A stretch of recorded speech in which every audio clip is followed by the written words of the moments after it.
just a quick summary of Maharaj's background. He met the devotees at the end of 1972. Very good timing. He took Harinam late in 73 and Diksha in 1974. So he didn't hang around. He's done a lot of book distribution for 4 years and built a preaching center and a restaurant in France from 1981. And he first met Gurudev quite early in 1992 and met him personally before he came to the West in Mathura in 1996. Went on the first tour with Gurudev. He's translated Srila Gurudev's books into French. He's organized French festivals for Gurudev, and he took sannyas in 2008. And prior to COVID, preached throughout Latin America and Russia. So Maharaj, welcome. I'm so happy you've come to share your katha, your glorification of Srila Gurudev and Srila Prabhupada as you like. Mix it up as you like. So I will now silence myself and my 2 ears will be on you. Dandavats and welcome. Warm, warm welcome. Bienvenue.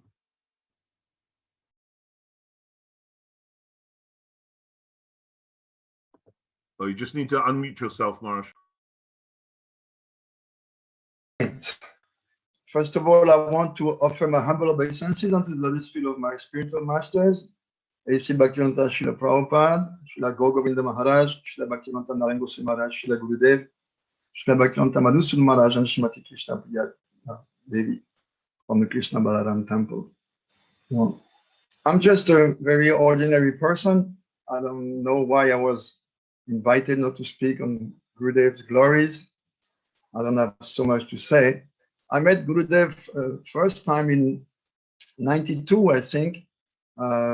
He was glorifying Prabhupada during Prabhupada's disappearance there in Vrindavan.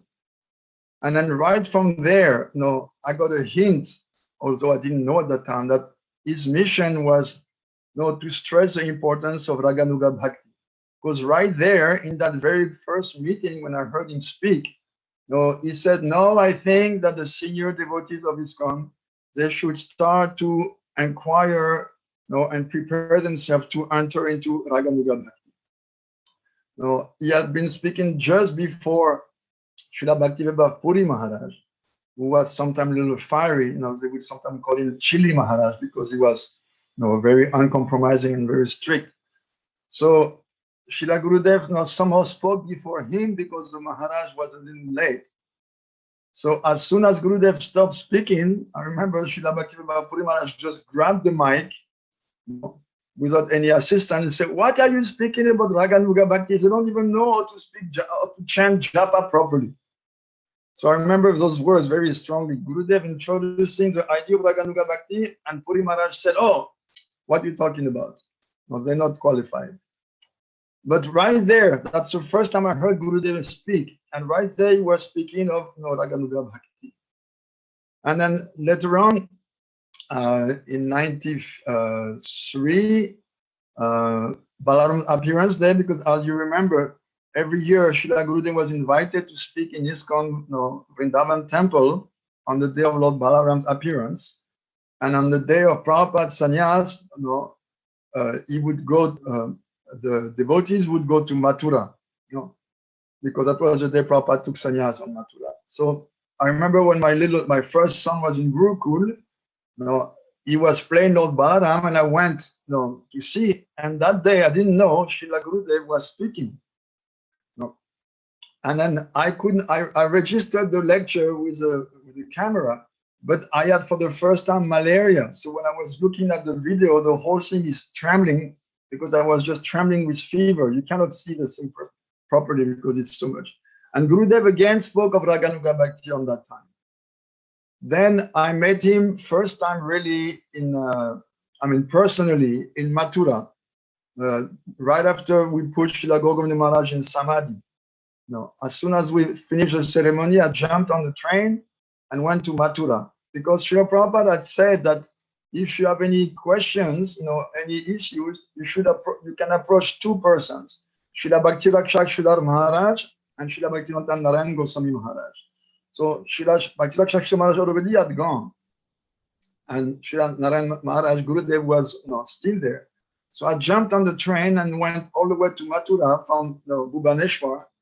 to ask him, oh, my spiritual master, my Siksha Guru has gone, what is your advice? And immediately it was so personal. I could never imagine that. I had heard, like everyone in ISKCON, only bad things about him. In ISKCON, they were bad mouthing him. So I was vaccinated against him with boosters. So when I came there, I had some little apprehension because I had heard so much poison. But he was so simple and so welcoming and so personal. I had written in the old days one paper on Guru Tattva, and Srila Gaudiya had told me you should send one copy to Srila Narayana Maharaj and one to Srila Bhakti Pramod Puri Maharaj with a letter explaining that although it may seem in your paper that you criticize Gaudiya Math, you're actually not criticizing. So I did that, but when I saw Gurudev face to face, I wanted to personally apologize, and I didn't want to risk, making any Vaishnava apparat. So I told him, oh, I had published that paper, I sent you a copy with a letter. And he said, oh, I don't remember. And but Srila Madhav Maharaj, who was at that time Naveen Krishna Brahmachari, he went straight to the armory of Gurudev and picked up the magazine. And Gurudev said, oh, no harm. I know in which mood you wrote it, so no offense. So right away he was so open. And he said, so what is happening in Bhubaneswar? I said, well, we have two camps. One camp is thinking we should wait for a sadhu arranged by Srila Govinda Maharaj to follow. And I am from the other party which thinks that we should look for a sadhu. So he was very encouraged. He said, I like that. Then the next day I came back because I was very attracted. And he started to play some kirtan. Now, for the first time I heard that in Gaudiya Math, the Maha Mantra, they cut it in two. So I was thinking, oh, everything is so different here. Even the mantra, they chant differently. And just at that moment, after like chanting 3 or 4 mantras, Gurudev stopped and he looked up and he said, some people, they like to eat a mango all at one go. And making the gesture of putting a mango in his mouth. Oh, very, very sweet. Some people, they prefer to cut it in pieces and eat like that. Same taste, very sweet. And then glancing at me from the corner of his eye, said, in the same way, some people, they prefer to chant the Mahamantra all at one go. Hare Krishna, Krishna Krishna, Hare Hare, Hare Ram, Ram Ram, Hare Hare. And some others, they prefer to cut it in two and eat each piece like that. So when he said that, I thought the only person I know who could read into your mind like an open book was Srila Govinda Maharaj. He was like amazing for that. So many times in classes, he would stop the class and tell me exactly what I had in my mind, like an open book, or me or other devotees. So when Gurudev did that, I was very impressed. I thought, oh, this person is very, very elevated. I mean, I had no knowledge about him except the bad thing I had heard. So I told him that I was going back to France, and he said, for the first time, I'm going to the West. So why don't you come and join me in the tour? So I joined him in England and followed the tour in England. And I remember on the roof of some garages, next to what is that village where the ISKCON temple is? That little Boreham Wood. Watford. Watford or Boreham Wood. Yeah. So we were staying at some devotee's place, and in the morning, Gurudev would have some morning walk, on the roof of the garages like that. So, I ventured to ask him, all right, let's say that we develop a Siksha relationship. Now, I already have my service to Prabhupada, my service to Srila Govinda Maharaj. And how will I serve you? And he told me right away, oh, you're a preacher. So, I don't think I will ask you something else. And then he told me that directly, in my face, in his bold, direct way, just looking at me with his 2 blue eyes, and I will scan you down to your soul. And he said, you think that if you serve Srila Prabhupada, Srila Govinda Maharaj is pleased, and I'm also pleased. And you think that by serving Srila Govinda Maharaj, Srila Prabhupada is pleased, and I'm also pleased. And let me tell you, if you serve me, you can be assured that Srila Prabhupada is satisfied, is pleased, and also Srila Govinda Maharaj. Like directly, no taking gloves, no beating around the bush, directly. This is what was impressing me so much with Gurudev. He was so personal. He was speaking, in such a personal way. I think this is why he attracted so many devotees, because of his personal way to deal with anyone. Like, I remember when we had a festival in France, in South France, Bhajana told me, "Oh, we have we have 2 free days. Now, could we come to your house with Gurudev?" So I thought he was coming with just a few devotees, but the word somehow leaked, and then there was 100 devotees who came to my house. I mean, fortunately, I had a big farm, and I could accommodate everyone. Now, my mother, she used to come once a year to visit her grandchildren and to visit me. So she had come because the festival was supposed to be over. And then, she was in another house, and then we were in a big room, with 100 devotees, and suddenly, I see that she's entering into the room. And she was like a very strong, devoted Catholic Christian. And I was thinking, "Oh, Mom, please don't make a scandal. Please don't do anything, no." And she walked straight to Gurudev. And when she was next to Gurudev, she folded her hands and she started to speak in English to Gurudev. I mean, I never knew my mother could speak English. I never heard her speak English. And she said, "I know you are with very strong French accent. I know you are a very saintly person. Welcome in our humble house." And I was like pinching myself, "Mom, am I dreaming or something?" And Gurudev asked her, "Oh, is he your son?" And she said, "Yes." And then he told her, "Oh, how old are you?" And then, my mother, old aristocratic, French woman, this is not the question you asked. So she was taken aback a little bit. And she said, "I'm 83. And Gurudev, "So I'm 81. So you should also see me as your son." And when he said that, it just took her heart away, And then I could see that her eyes started to brim with tears. And then she, bowed down, and then she went back, And I thought, what a personal way to speak to someone. I mean, he never saw her. Which better words could he have found to speak to that old lady? But he took her heart away. And as we know, he said, "I have big pockets, and when I put a heart in my pocket, because I'm a heart thief, there's no question of refund." So Gurudev demonstrated that again, and he was so personal with everyone. I remember one incident in Brazil for his last Vyas Puja in January 2010. So there was one girl was translating, but she was so emotional, so shy that she would miss a lot. So there were 3 of us behind her to prompt her with the translation, with again telling in English. So after 2 days, the devotees were saying, maybe someone else should translate. So they put one boy who was very fluent in English and who could translate. And he started to translate. And then Gurudev said, "Oh, why did you change the translator?" So I said, "Oh, because this one is Paka, first class." And Gurudev looked at me like kind of challenging way, said, "I want Kacha." Kacha means the opposite of Paka. You said, "This is very good, I want very bad."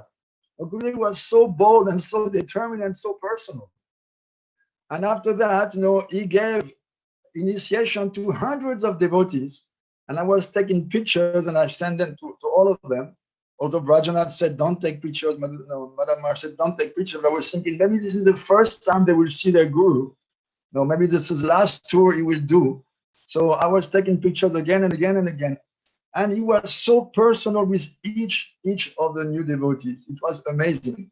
The same thing in Russia, the last festival. He initiated maybe 200 devotees or something like that. And he was so personal with each one. I think this is one of his main qualities. That power to be able to deal in such a personal way. Even in a big crowd, if you remember, Gurudeva had one word, one glance, or one gesture towards someone. I remember, he was coming down from the podium. One day, he put his hand on my shoulder, and I walked with him a few steps. And he said, "Oh, I was speaking this for you in the class." And then having one word for that one glance, one gesture, one smile, everyone could feel so much affection coming from him. He was like a big reservoir of affection. But I think his main glory is his teachings. I came from Govinda Maharaj. I was 10 years with him. And then after listening from him, his Harikatha, I could take on anyone in ISKCON, including any gurus. But when I came to Gurudev's mat in 96, I realized that, wow, there is an unsuspected depth to the ocean of knowledge that I did not know about. And I felt that any one of his disciples, any brahmachari could take me on. I thought I knew so much, but when I came to Gurudev, I realized there's so much more to know. Gurudev, one time in America, I think one of the first time, he said, "What I'm speaking is old wine in new bottle."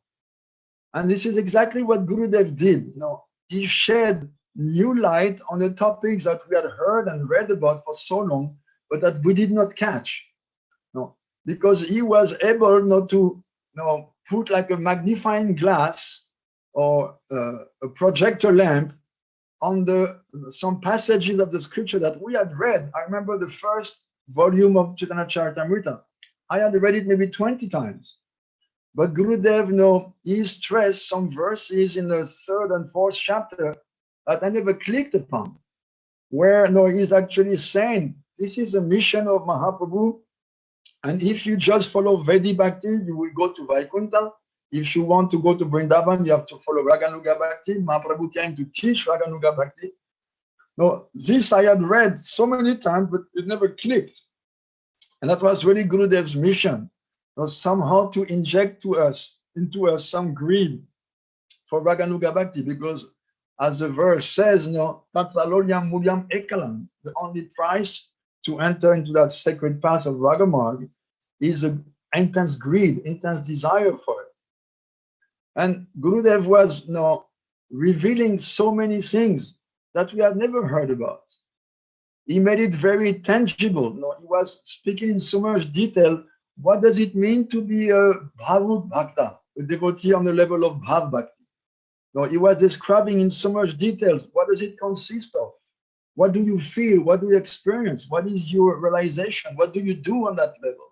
Things that we never heard. For instance, in the whole folio of my Gurudev, Srila Prabhupada, you will not find the word Manjari, except with Rupa Manjari or like that. But he never spoke about Manjari. But Gurudev's whole katha was so much to emphasize this is a special gift of Mahaprabhu. So for me, it's very clear, he was a Rasik Vaishnava of the highest level, and his katha is a proof of that. And his revelations, no one could speak like that unless he was familiar with the subject, not theoretically, but that he was actually living it. If you take Vilapa Kusumanjali, the verses, without explanation, they're very hermetical. You don't know what he is speaking about. And Gurudev in his commentary would reveal some amazing things. Like Raghunath Das Goswami, for instance, is telling, "Oh, Shrimati Radhika, I want again to put some lac, some red paint on your feet." This is what the verse says. Now, what do you figure out? Oh, Raghunath Das Goswami, maybe his service, if you meditate, maybe his service as a manjari, is to put some lac, some red paint on the feet of Radhika. But then Gurudev, he is like opening a window and making you see the whole thing happening. That Krishna was with Srimati Radhika, and then she did man, and then she left him and went to be with her manjari friends, and Krishna was all alone. And then Krishna comes to join them, and at that time, Srimati Radhika, she takes the mood of Svadhina Bhadrika, or dominating mood, and say, "Oh, you paint my feet." So Krishna, trembling, is taking one pot of lac color and with a brush, but he's so emotional that he cannot really paint properly. No. And first he puts some lac on the bottom on the sole of Radhika's feet, which is easy, And then when she's not looking, Gurudeva said that he puts her foot on his head to have the stamp that I am a certified servant of Srimati Radhika. Now, who could reveal those things? No text is explaining that. But Gurudev was seeing like he's looking or he's participating in that pastime. And then he said, then Krishna started to paint the upper part of Radhika's foot, but he's so emotional, he cannot paint straight when he's making decoration. He's making like some abstract or impressionist French painting with a little dust like that because his hand is moving so much. And Gurudev said, doing so is creating a new form of art, very beautiful, because whatever Krishna does is sublime. And then Radhika at that time says, oh, you're just a baby painter. You don't know how to paint. Oh, Rati Manjari, Raghunath Goswami, you do it. And then Rati Manjari, she comes and she's asking Krishna for the pot of lac with a paintbrush, and Krishna doesn't want to give it. And at that time, everything disappears. And Raghunath Das Goswami find himself on the bank of Radhakund, and his Gurudev is explaining how he's rolling on the ground, crying bitterly. Now, who can describe those things unless he's a self-realized soul who knows, who has seen, the thing? And Gurudeva has described in this way so many pastimes. He has made us enter into Vrindavan. Before to come to him, I had gone so many times to Vrindavan. I thought I knew Vrindavan. I knew the lanes, I knew the streets, and I could get my way around all over the place. But Gurudev really introduced us in the mystical Vrindavan, in the sacred Vrindavan that we don't see. Through his books, through his classes, through his darshans, he made us enter directly into Vrindavan. I remember during the second festival in France, one day out of the blue, he said, oh, tomorrow I'm coming to your house for your wife to give her Diksha again, because I know she has lost faith in your Diksha Guru. So I want to give her the Gayatri mantras again. So he came and he gave her the mantras, and then I wanted to leave alone with her. And he said, no, you should stay. I don't think that you heard those explanations from your Gurudev, Swami Maharaj. And Gurudev started to give her the mantras, and then he gave this amazing explanation, amazing meditation to go along with it. I have never heard. And then Gurudev, next morning we had a morning walk, or the same day we had a morning walk on the bank of the river, which was like flowing like 100 meters away. And then Gurudev suddenly turned to me and said, oh, should you look at Mother Yashoda? And I said, as Krishna's mother? He said, no, you should see everything from the point of view of Srimati Radharani. Everything in Vrindavan, everyone in Vrindavan, you should see from that point of view. Vrishabhanu Maharaj, you should think, is my father. Kirtida Sundari, she's my mother. You should see everything in that point of view. I mean, from the blue, suddenly he spoke like that. Introducing you directly into the heart of Vrindavan, telling you the moves that you should develop. And remaining all the way so simple. A little later, I was busy doing some errand, and then I look for Gurudev. He was not in his room. I look in the next room where the brahmacharis were. He was not there. So I thought he couldn't have gone out. But they don't know the place. So where are they gone? I had another room, undecorated, with old armchairs where the kids would watch videos. And I made it on purpose, without any comfort, so they wouldn't spend too much time there. And then I thought maybe they are in there. So when I went there, the brahmacharis were sitting in the armchairs, and Gurudev, like me, must have been looking for them, and he came, and they were watching the Ramayana, one video of Sita's wedding. And Gurudev simply just sat on the arm of the armchair, and the brahmacharis did not even see him, and Gurudev was so absorbed. And when I came, I saw Gurudev is sitting there on the armchair, on the arm of the armchair. The brahmacharis are sitting in the chair and they're completely absorbed. And then I said, Gurudev, and he looked at me and said, oh, this is the best. And he kept on looking.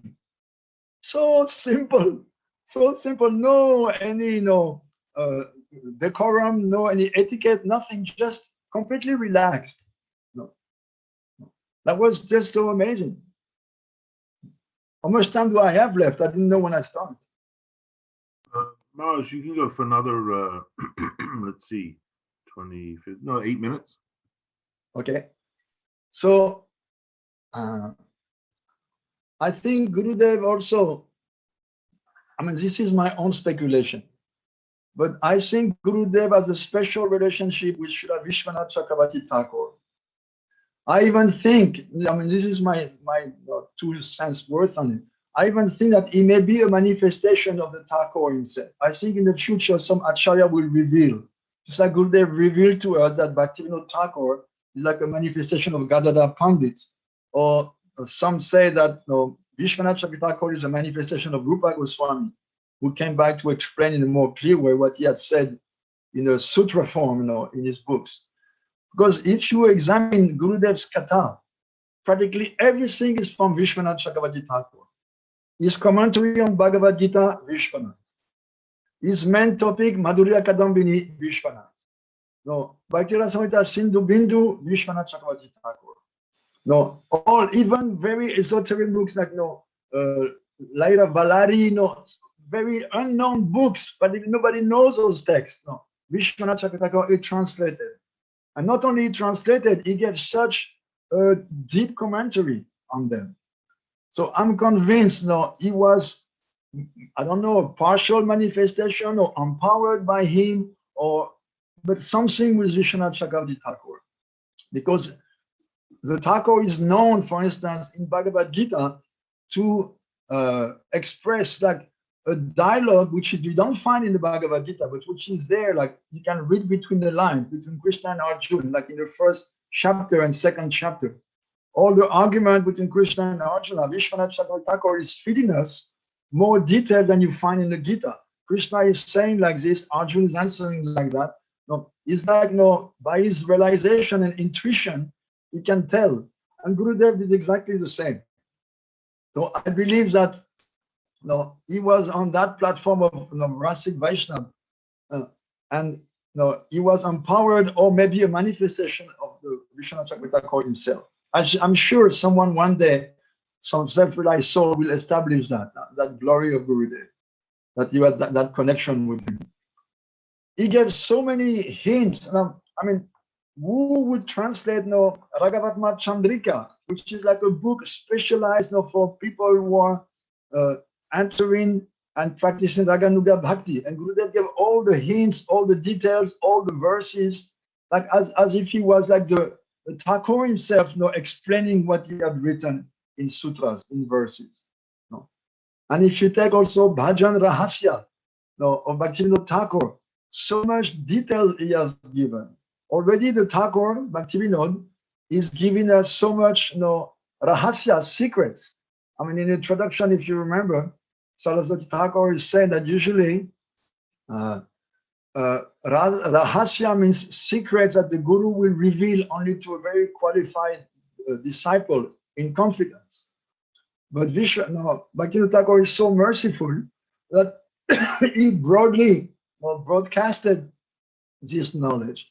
And Gurudev added on and gave us even more knowledge to what Bhaktivinoda is speaking. Enlightening all the verses of Thakur with his own commentary. So Gurudev made us envision what it means to be a real devotee, a pure devotee practicing Raganuga Bhakti. And if you remember also, one time one devotee was singing one very high bhajan, something like Dekite, Dekite or something like that, for Srimati Radhika.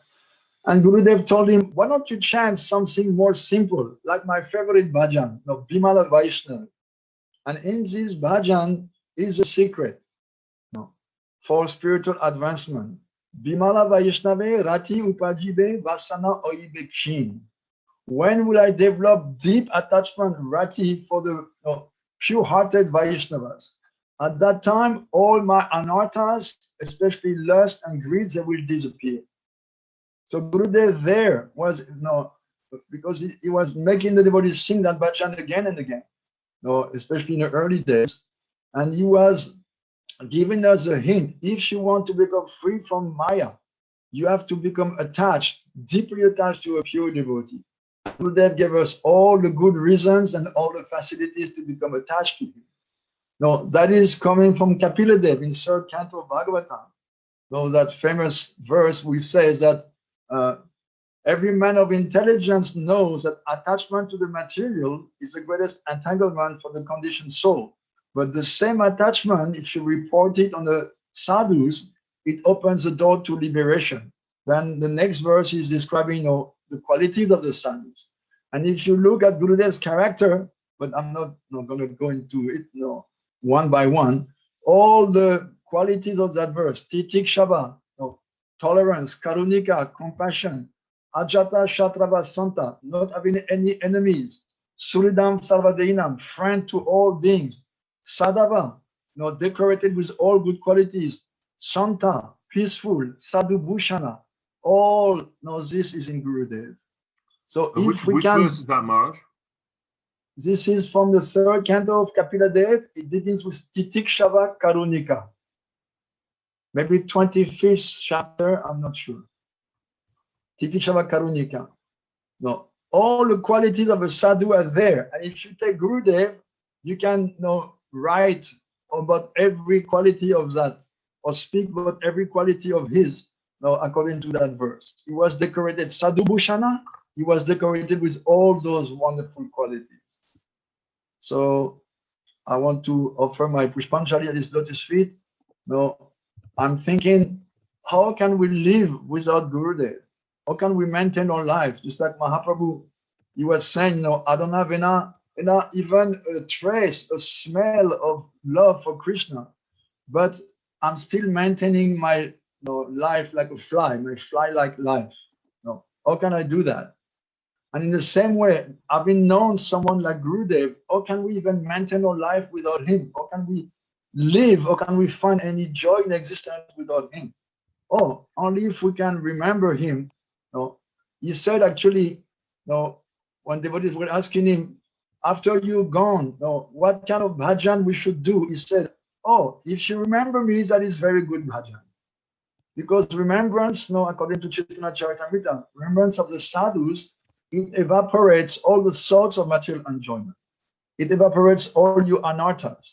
So if we cannot practice bhajan, and as far as I'm concerned, I'm speaking for myself, not for you great souls, I don't have any qualification to do bhajan, because bhajan means as soon as you get up in the morning, only one thought in your mind, or to please the Lord.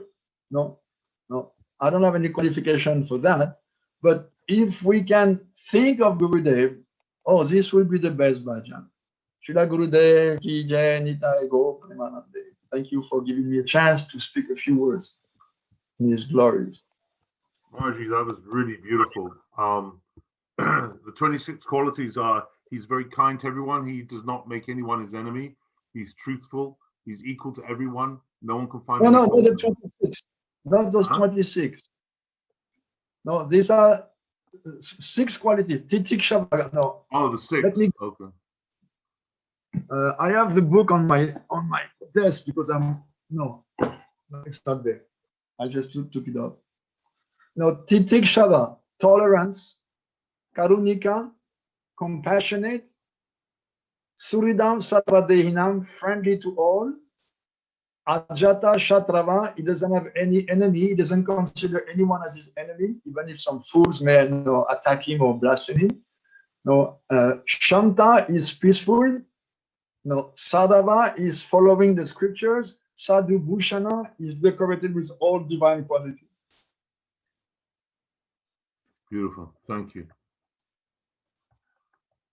Well, he certainly had all of those in large quantities. Maharaj, I really appreciated you both covered the sort of sambandha, the part of your relationship with Gurudev, some very personal moments and at the same time glorified his Vani. It was a really nice combination. And I think the mango story, that's the one that's in my head the most, the strongest vision. That was great, the mango story. Beautiful. I've also thought although I appreciate you saying it was speculative, I've also had those feelings about Vishwanath Chakravarti Thakur. So yeah, that was very interesting. Maharaji, thank you so much. I hope you can stay, but if not, I know you're busy.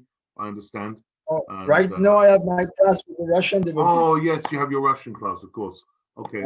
Thank you for fitting us in. I appreciate it for 45 minutes because you gave me the chance. Yeah. Thank you so much. No, I speak on Manasiksha, another gem of Gurudeva, his enlightening commentaries. Jai Maharaj. Jai. Haribol Raghava. Haribol. Haribol. Okay. Thank you very much.